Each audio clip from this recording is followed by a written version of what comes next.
చిట్టి ఉత్సాహాన్ని గమనించి ఇంట్లో తాను చేసే చిన్న చిన్న పనులకు వాళ్ల నాన్న కూడా డబ్బులు ఇవ్వడం ప్రారంభించాడు. తన బైక్ క్లీన్ చేస్తే 10 రూపాయలు, తమ్ముడికి చదువు చెప్తే 15 రూపాయలు, ఇంట్లో అమ్మకు పనులలో సాయం చేస్తే 5 రూపాయలు ఇలా ఇవ్వటం. చిట్టి వాటిని కిడ్డీ బ్యాంకులో దాచటం ఒక అలవాటుగా మారింది. 3 నెలలు గడిచాయి. కిడ్డీ బ్యాంక్ నిండింది. ఆ ఆదివారం ఇంట్లో అందరూ కలిసి కిడ్డీ బ్యాంకును ఓపెన్ చేసి డబ్బులు లెక్కించడం ప్రారంభించారు. అందరికీ ఎక్సైటింగ్ గా ఉంది. చిట్టికి టెన్షన్ గా ఉంది. మొత్తం డబ్బులు 650 రూపాయలు జమకుడాయి. అందరూ చిట్టిని అభినందించారు. అప్పుడు చిట్టి తుర్రున తూనీగలా బయటకు పరిగెత్తింది. తన ఫ్రెండ్స్ అందరికీ తన వద్ద గల 650 రూపాయలు అందరికీ చూపిస్తూ అవి ఎలా వచ్చాయో అందరికీ చెప్పింది. ఫ్రెండ్స్ అందరూ వింతగా విన్నారు. అయితే అప్పుడే స్నేహితుడు సురేష్ వచ్చి పలకరించాడు. వీటితో చాక్లెట్లు కొందాం రా, డబ్బులు దాచటం టైం వేస్ట్ అన్నాడు. చిట్టి నవ్వింది.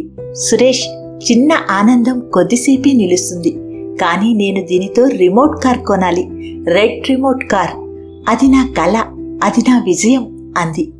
ఎంత వేగంగా బయటికి వెళ్ళిందో అంతే వేగంగా ఇంటికి వచ్చి అమ్మమ్మతో అంది.